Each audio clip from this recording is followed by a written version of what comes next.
Quels sont les anges? Quelle est leur nature? À quoi ils ressemblent? Quels sont leurs offices? Quelle est la différence entre les saints anges et les anges déchus?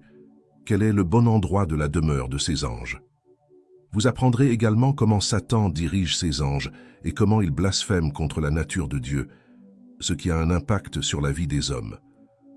Vous apprendrez également beaucoup d'autres choses qui auront un impact sur votre vie. À la fin de cette vidéo, vous serez étonné de tout ce que vous apprendrez. Les anges sont des entités spirituelles créées par Dieu pour le servir. Bien qu'ils occupent une position plus élevée que les êtres humains, certains, connus sous le nom de bons anges, sont restés obéissants à Dieu, accomplissant sa volonté. Cependant, d'autres, connus sous le nom d'anges déchus, ont désobéi, ont abandonné leur position sacrée et s'opposent maintenant activement à l'œuvre et au plan de Dieu. Bien qu'il existe d'autres désignations pour ces êtres spirituels, le terme principal dans la Bible est ange. Trois autres termes qui se réfèrent clairement aux anges sont les séraphins, les chérubins et les esprits tutélaires, qui peuvent être plus une description qu'un nom. Le mot hébreu pour ange est malak, tandis que le terme grec est angelos. Les deux mots signifient messager, décrivant quelqu'un qui accomplit le but et la volonté de celui qu'il sert. Le contexte déterminera si vous vous référez à un messager humain, à l'un des êtres célestes appelés anges, ou à une théophanie, comme nous le verrons plus tard. Les saints anges sont les messagers de Dieu, le servant et exécutant ses commandements, tandis que les anges déchus servent Satan, le Dieu de ce monde. Les anges non déchus sont aussi appelés saints, et ce pour deux raisons fondamentales. En premier lieu, étant la création d'un Dieu saint, ils ont été créés parfaitement, sans aucune imperfection ni péché. Deuxièmement, ils sont appelés saints à cause de leur but, car ils ont été réservés par Dieu et pour Dieu, agissant comme ses serviteurs et ses aides dans la promotion de sa sainteté. Le terme « hoste » dérive de l'hébreu « tizab », qui signifie « armée ». « Hostes armés » est une expression militaire qui évoque l'idée de guerre. Les anges sont décrits comme l'hôte, ce qui met en évidence deux conceptions principales. Tout d'abord, le terme est utilisé pour décrire les anges de Dieu comme les armées du ciel, servant dans l'armée de Dieu, dédiée au combat spirituel. Deuxièmement, il met l'accent sur la nature des anges en tant que multitude d'êtres célestes qui entourent et servent Dieu, comme l'indique l'expression « Seigneur des armées ». De plus, il inclut parfois la multitude des corps célestes, se référant aux étoiles de l'univers. Dans leur état saint, les anges non déchus sont appelés fils de Dieu, dans le sens où ils ont été amenés à l'existence par sa création, bien qu'il ne soit jamais dit qu'ils ont été créés à l'image de Dieu, ils peuvent toujours être appelés fils de Dieu en raison de leur personnalité similaire à la sienne. Comme nous le verrons plus loin dans cette étude, ce terme est également utilisé dans la Genèse, où il nous est dit que les fils de Dieu choisissaient des femmes parmi les filles des hommes. Certaines interprétations suggèrent que les fils de Dieu dans la Genèse sont une référence à la progéniture pieuse de Seth, tandis que les filles des hommes représentent la progéniture impie des Caïnites. D'autres, en accord avec l'utilisation des fils de Dieu par Job, croient que le terme se réfère aux anges déchus qui ont interné avec les filles des hommes, ce qui a donné une progéniture extrêmement méchante et puissante, culminant dans la dépravation de l'époque de Noé. Ceux qui s'en tiennent à ce dernier point de vue trouvent un soutien supplémentaire dans les lettres de Pierre et de Jude.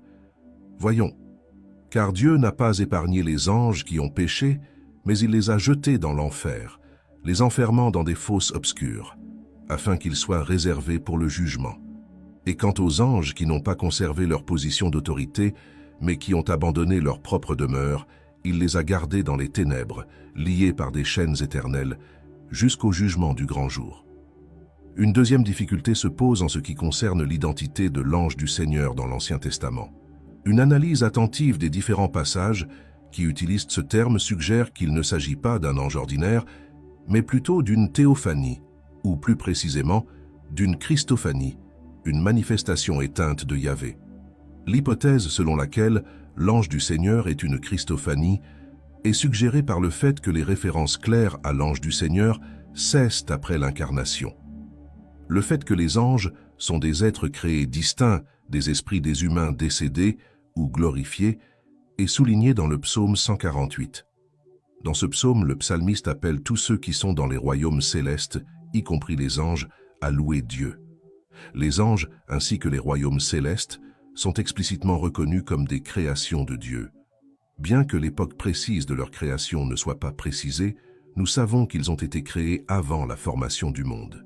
Le livre de Job indique qu'ils étaient présents lorsque la terre a été façonnée, anticipant ainsi sa création avant le récit de la Genèse. Les Écritures soulignent clairement que le Christ, en tant que créateur de toutes choses, est aussi le créateur des anges.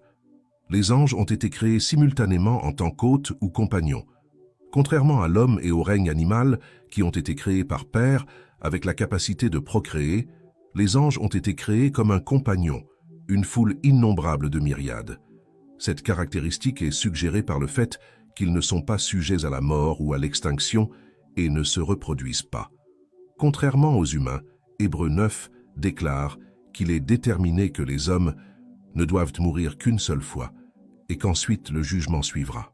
Bien que les anges déchus fassent face au jugement futur et soient confinés en permanence dans les temps de feu, il n'y a aucune mention de la mort d'un ange. Cependant, ils forment un hôte innombrable, créé avant la formation de la terre, et sont distincts des humains, car ils ne se marient pas et ne se reproduisent pas. Voyons, à la résurrection, les gens ne se marient pas, ils ne sont pas donnés en mariage, mais ils sont comme les anges dans le ciel. Des affirmations telles que « les anges qui sont dans le ciel » et « un ange du ciel » suggèrent que les anges ont des demeures ou des centres fixes pour leurs activités. Cependant, en raison du ministère et des capacités qu'ils ont reçues au service de Dieu, ils ont accès à l'univers entier. Ils sont décrits comme servant à la fois dans le ciel et sur la terre. La mention de l'abîme met en évidence un autre élément crucial à propos de la demeure des anges déchus. Les Écritures indiquent clairement deux groupes d'anges déchus, l'un composé de ceux qui ont une certaine liberté pour exécuter les plans de Satan et l'autre de ceux qui sont emprisonnés. Certains prisonniers sont temporairement dans cet état, tandis que d'autres sont confinés en permanence dans le Tartare. Les Grecs concevaient le Tartare comme un lieu de punition inférieur à l'Hadès. Ceux qui sont temporairement emprisonnés sont dans l'abîme, attendant le jugement final ou la délivrance sur terre. Jude mentionne aussi la demeure des anges, et les anges qui n'ont pas gardé leur principauté, mais qui ont quitté leur propre demeure, il les a gardés dans les ténèbres et dans les liens éternels jusqu'au jugement de ce grand jour. Bien qu'il y ait un débat sur la signification de ce passage, il suggère que les anges ont non seulement un domaine désigné ou une sphère d'autorité, mais qu'ils possèdent également un lieu d'habitation. Il fait probablement référence aux anges qui sont descendus sur terre et ont eu des relations avec les femmes. Cette interprétation est détaillée dans le pseudépigraphe, livre d'Enoch, cité par Jude au verset 14, et est courante dans la littérature intertestamentaire et parmi les premiers pères de l'Église, par exemple, Apologie de Justin. Ces anges n'ont pas gardé leur principauté. L'utilisation du mot « ar » pour le pouvoir, la domination ou la sphère est inhabituelle, mais elle semble être enregistrée. Dans ce contexte, il y a implicitement l'idée que Dieu a confié des responsabilités spécifiques et un lieu précis aux anges. Cependant, en raison de leur rébellion, Dieu a gardé ou réservé ses anges déchus dans les ténèbres dans des prisons éternelles en attendant le jugement final. Certains anges déchus sont apparemment emprisonnés, tandis que d'autres restent libres et actifs, certains prenant la forme de démons. Bien qu'ils se soient parfois manifestés sous la forme de corps humains, comme on le voit dans le chapitre 18 de la Genèse, les anges sont décrits comme des esprits dans le premier chapitre de l'Épître aux Hébreux. Cela suggère qu'ils ne possèdent pas de corps matériel, contrairement aux humains. Cette idée est renforcée par le fait qu'ils ne suivent pas les fonctions humaines liées au mariage et à la procréation, et ne sont pas sujets à la mort. L'humanité, y compris notre Seigneur incarné, est considérée comme inférieure aux anges. Voyons, tu l'as fait un peu plus bas que les anges, et tu l'as couronné de gloire et d'honneur.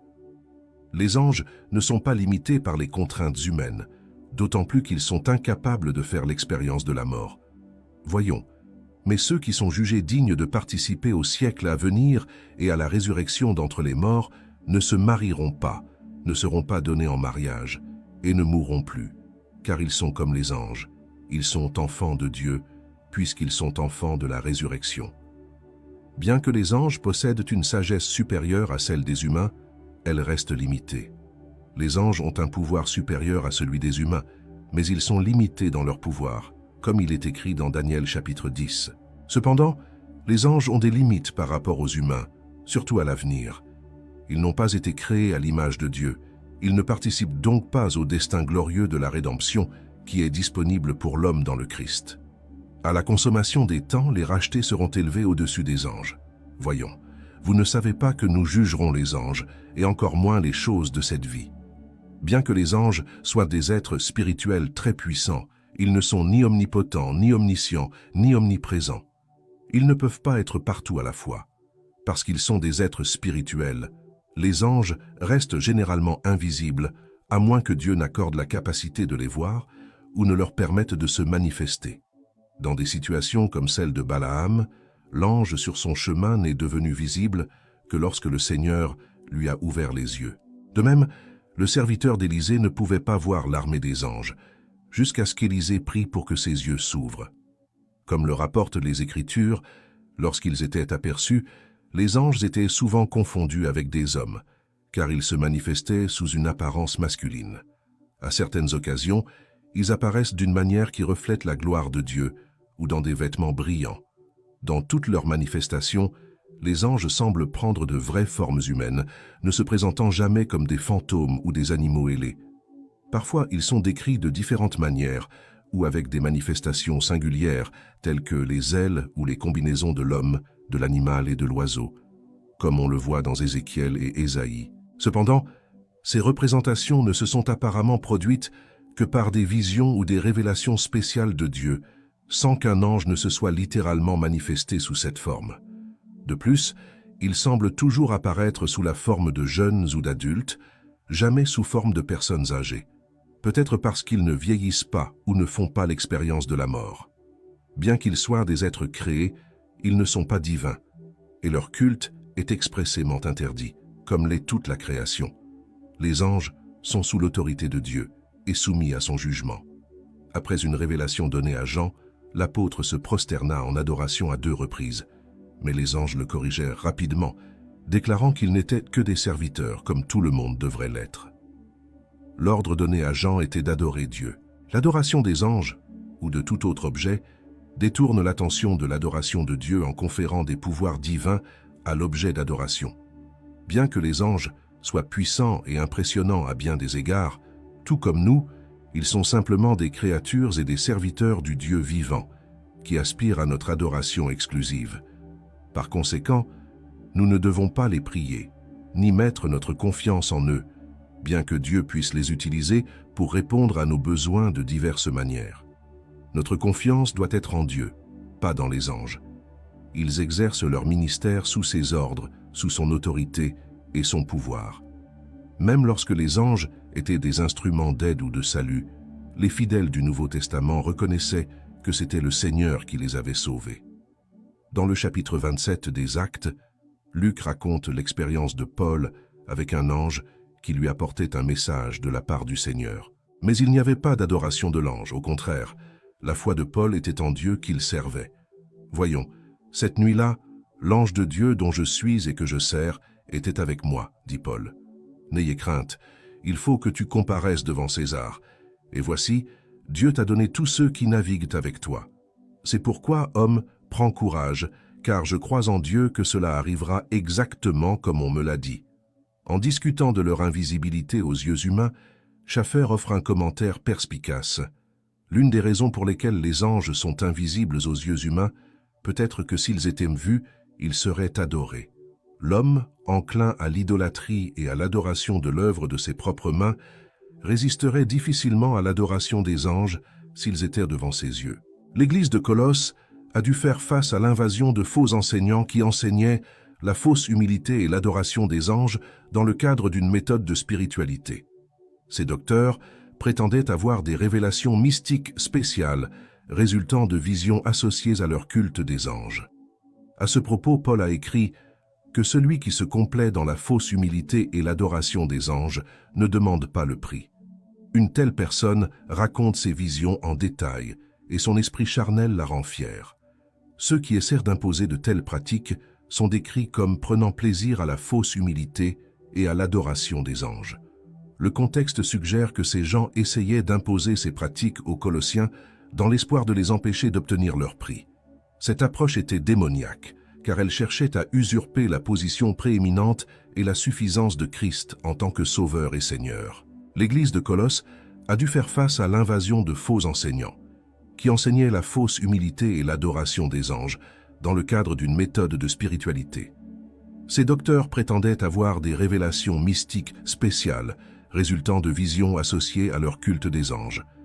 À ce propos, Paul a écrit que celui qui se complaît dans la fausse humilité et l'adoration des anges ne demande pas le prix. Une telle personne raconte ses visions en détail et son esprit charnel la rend fière. Ceux qui essaient d'imposer de telles pratiques sont décrits comme prenant plaisir à la fausse humilité et à l'adoration des anges. Le contexte suggère que ces gens essayaient d'imposer ces pratiques aux Colossiens dans l'espoir de les empêcher d'obtenir leur prix. Cette approche était démoniaque, car elle cherchait à usurper la position prééminente et la suffisance de Christ en tant que Sauveur et Seigneur. Il n'est donc pas surprenant que l'auteur de l'Épître aux Hébreux, dans le passage le plus étendu du Nouveau Testament sur les anges, démontre la supériorité du Christ sur tout et sur tous. Plusieurs caractéristiques communes à l'individualité sont présentes chez tous les anges. L'existence personnelle, l'intellect, l'émotion et la volonté. Tout au long de la Bible, nous pouvons observer des anges agissant comme des personnalités, interagissant dans différents contextes. Les anges se qualifient en tant que personnalités en raison de la possession de ces aspects de l'intelligence, des émotions et de la volonté, à la fois bonnes et mauvaises. Les bons anges, Satan et les démons possèdent de l'intelligence, des émotions et font preuve d'une volonté qui leur est propre. Par conséquent, on peut dire qu'il s'agit de personnalités. Le fait qu'ils n'aient pas de corps humain n'affecte pas leur personnalité, comme c'est le cas pour Dieu. Les anges déchus sont également représentés en train d'accomplir des actes de personnalité, tels que mentir et pécher. Certaines personnes ont considéré que les anges, y compris Satan, n'étaient qu'une incarnation abstraite du bien et du mal, mais cela n'est pas conforme à l'enseignement biblique. Au sujet des anges, Jésus déclara « Mais de ce jour-là et de cette heure, personne ne le sait, ni les anges du ciel, ni le Fils, mais seulement mon Père. » Cette déclaration du Seigneur suggère deux choses. L'expression « les anges non plus » implique que les anges ont des connaissances sur les humains, mais la déclaration principale souligne qu'ils sont limités en sagesse, n'étant pas omniscients. La supériorité de leur connaissance est également suggérée par le fait qu'ils sont présents dans les conseils célestes, impliqués dans la transmission des révélations et utilisés par Dieu pour interpréter les visions, comme dans le cas de Daniel et de Zacharie. Sur la force des anges, puisque l'homme a été créé comme inférieur aux anges, avec des limitations que les anges n'ont pas, il faut s'attendre à ce qu'ils possèdent une force surhumaine. Les Écritures parlent explicitement de votre puissance supérieure. Le psaume 103 souligne sa magnificence dans la puissance, tandis que dans la deuxième lettre aux Thessaloniciens, il mentionne le retour du Seigneur avec ses anges puissants au milieu du feu ardent. Pierre, dans sa deuxième lettre, affirme que les anges sont plus forts et plus puissants que certaines entités. Cette supériorité est confirmée par les activités décrites dans les Écritures, telles que l'exécution des jugements de Dieu. Le psalmiste a reconnu que toute puissance miraculeuse a sa source en Dieu.